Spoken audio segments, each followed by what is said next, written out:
Hello and welcome to Occult Book Review. This week's book is The Dark Gods and it's by Anthony Roberts and Geoff Gilbertson. This book, I suppose, is more famous for its foreword by Colin Wilson, which wasn't very flattering at the time, but it goes to show how influential Wilson was, that the authors still felt that they should include it, even though Wilson, while not ridiculing the book, certainly disagreed with the thesis and of course the conclusion. Now, this book was first published in 1980, which was supposed to be at the start of yet another what's called occult revival. I suppose it did happen in one way, and I suppose these things always take place in steps, if you like. And I was struck by how there are so many parallels between this book, The Dark Gods, and this recent book, The Supernatural.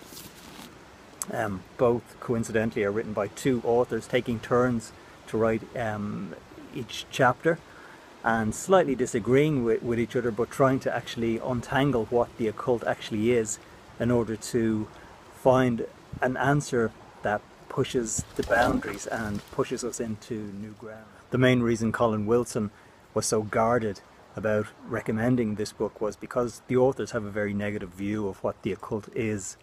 The book begins with the argument that occult forces are dark and ultimately evil and have been trying to influence mankind since time began.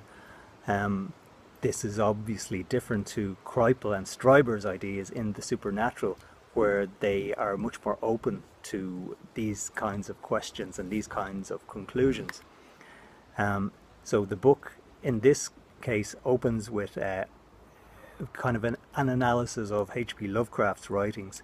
They draw parallels between Lovecraft's mental health and what happened to him when he would write his stories, and contemporary supposed UFO contactees and fairy encounters throughout the ages. And they show, well, they show that they think, they believe these are all the same thing, with an ultimately negative outcome for the contactees themselves and also for mankind in general.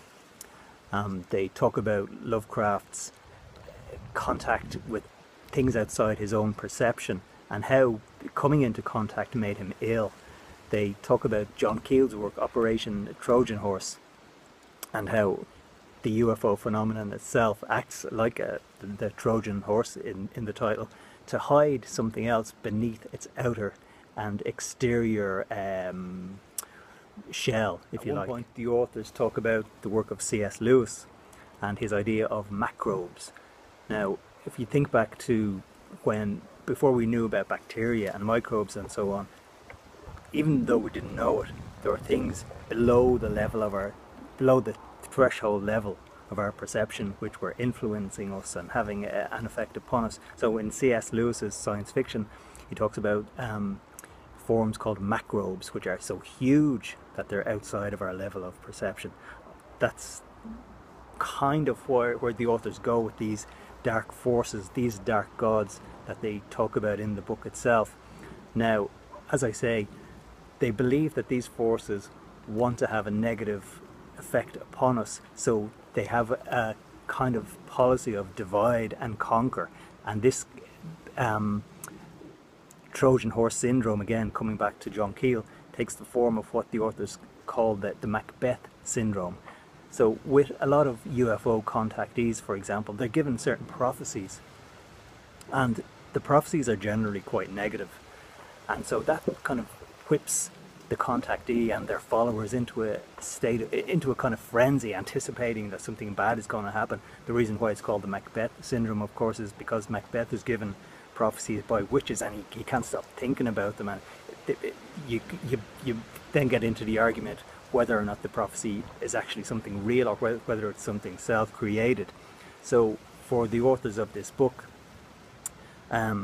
whatever these dark forces are, they're knowingly doing that. Now, the idea is to make believers doubt and to make doubters question and divide society that way, you know, because if you make the kind of educated people feel cynical and skeptical, but make the masses believe in this, according to the authors, you create such a state of flux that it breaks down social cohesion, and it helps, in their opinion again, the propagation of the ultimate aim of these dark gods. So this kind of philosophy or argument is very interesting when you think about it. If you have read the work of George P. Hansen, his book The Trickster and the Paranormal, he talks about the way sometimes there's fraud inserted into claims of paranormal occurrences, and the reason for that, well, there's an argument as to what the reason for that is, but one of the ideas put forward is to do exactly what the authors are saying here, to create that flux and to make people doubt themselves. Once there's that kind of confusion, the authors believe that there can only be a negative outcome. Now, there is also, I suppose you'd call it, a philosophical position called the Chinua Bridge, and it comes from Zoroastrianism. And it's about the idea of having to cross a chasm from the physical world to the spiritual world, or from a material point of view to a non-material point of view. And depending on how you are, depending on your beliefs, the bridge will appear either very narrow or very wide. So it will either be easy to cross or narrow. And the idea behind that is that you need to be able to hold two positions at once, which brings us back to the George P. Hansen idea of creating fraud in order to create that middle ground between dualistic ideas. Now, if this all sounds very complex and very convoluted, it's because it kind of is, and the book is written in that way as well. I've found simple ideas where the book is overwritten to a huge degree. Now, I understand that the authors want to make things clear, and that's fair enough, but sometimes, for example, I have a page marked here. Now, I'm just going to read 2 lines. This is 2 lines, but have a listen and see if you can actually make head nor tail of this, right? It says, "But it is a freedom that must stem from a totally individual development of each person's ability to reconcile the beneficent and positive forces in creation with their corresponding application to harmonious balance in earthly matters, when individuals can realize their full psychic and psychological potentials, balancing their natural magical powers, spiritual and intuitive, against the ratio-sinative cognitive faculties, material and logical, then a true godlike magical humanitarianism will hold the equilibrial balance." That's just 2 lines. So it takes a while to actually untangle what the authors mean, and you know, you have to give the benefit of the doubt that there is something substantial there, but it does take a while sometimes to understand. You'll find yourself going back over passages in order to make sure that you do understand what they mean. So ultimately what they mean is that on a microscopic level there's a dualistic war going on between good and evil, and it goes all the way through human society, all the way up into the cosmos, where there are these huge forces beyond our comprehension which make themselves known to us somehow, usually as men in black, as UFOs, as demons, as angels. And what they want to do is to create discord, put race against race, and a whole section of the book talks about that, the kind of 19th century, early 20th century occult movements like Theosophy, and they really rail against that, the Golden Dawn and so on.